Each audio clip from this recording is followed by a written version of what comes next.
just like Ginny, our rufous bettong. She is known as a rufous bettong due to the beautiful rufous red tinge she has to her fur coat. She is a nocturnal marsupial. Nocturnal means she's mostly active throughout the night, and marsupial means the females have a pouch. Like all marsupials, the female has a really short, quick gestation period. They're pregnant for a really short amount of time.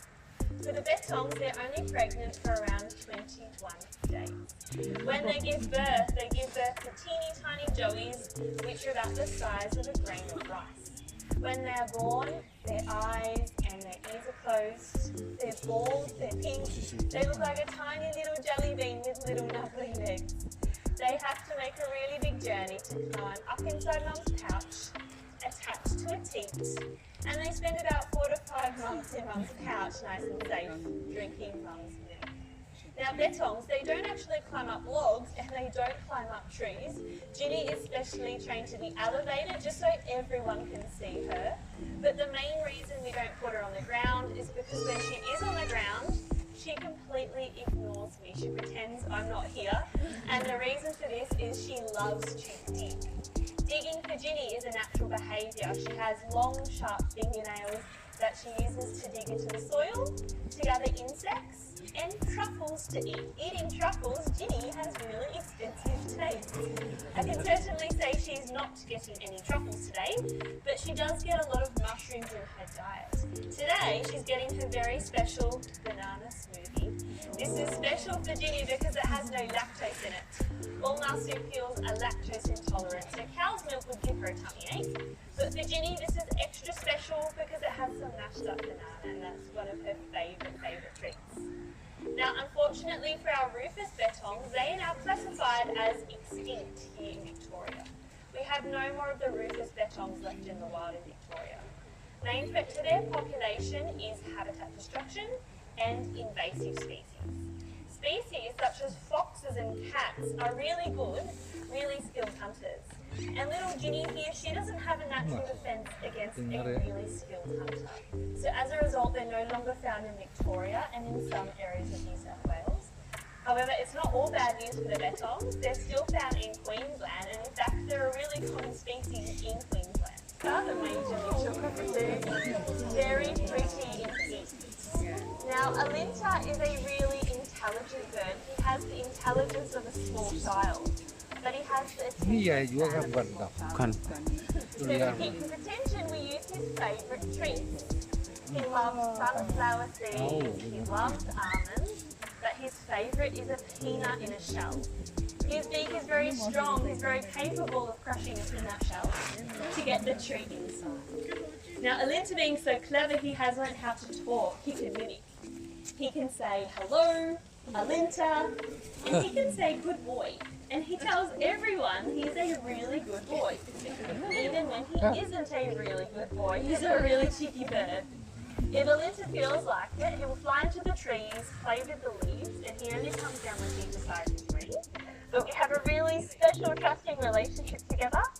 And if anything goes wrong, I've always got a peanut in my pocket, and he will do absolutely anything for peanuts. So bribery works really well with all this stuff. Major Mitchell cockatoos are found in arid to semi-arid regions of Australia. And in Victoria, they're classified as a threatened species. This is mainly due to habitat destruction. Major Mitchell cockatoos need hollows of the eucalyptus tree to breathe. And due to habitat destruction, there's nothing. It can take a eucalyptus over 150 years to grow so big to develop a hollow. So habitat destruction is a really big threat. But it's a really big threat to lots of different animals.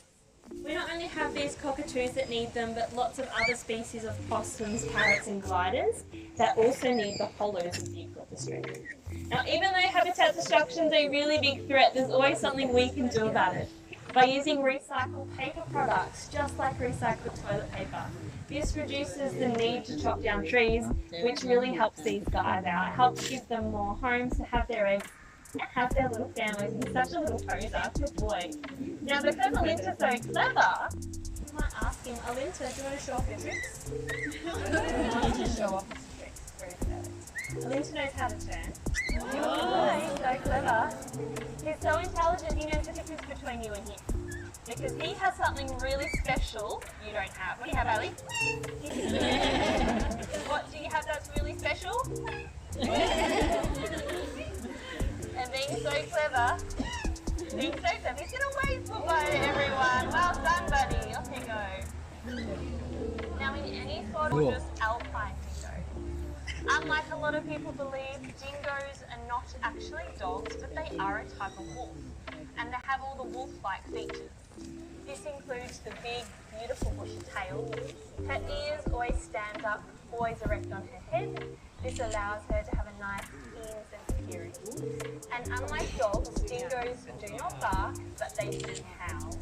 Howling in the wild, this is a better form of themselves in a pack with up to 12 individuals. Pack size is really determined by the amount of food they also have available to them. Dingoes will hunt and they will breed in a pack. And in packs they can take down anything like kangaroos, wallabies, birds, reptiles. They will eat almost anything. The dingo's favourite thing to do on their morning walk is to find anything really gross and stinky. They like to roll in it and then they like to eat it. So they will eat anything. One of Amber's favourites is horse. Now in Victoria, the dingo is classified as a threatened species. Dingoes can breed with the domestic dog, and this breeds out the pure dingo line. They are considered native in Victoria, which does give them a level of protection, but this is not the case all over Australia. And in some areas, farmers are still allowed to shoot, trap, bait and kill dingoes, and they consider them a villain. The important thing to remember, dingoes are top of the food chain, they're apex predators.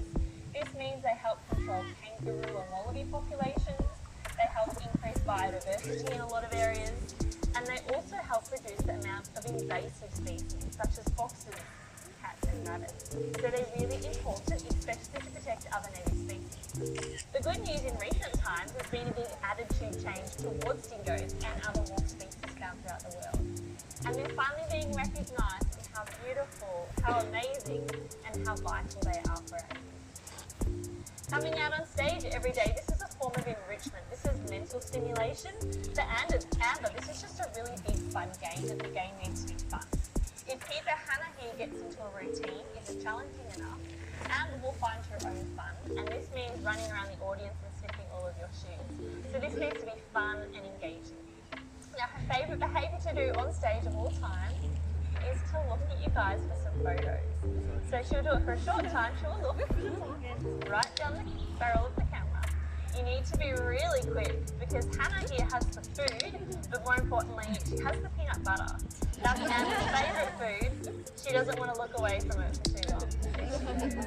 If we're really lucky, we might have a tail wiggle and we might have a nice blue dingo smile as well. It's just the bonus, it's just the best. Every single animal here at the park gets a form of enrichment, but it depends on their capabilities.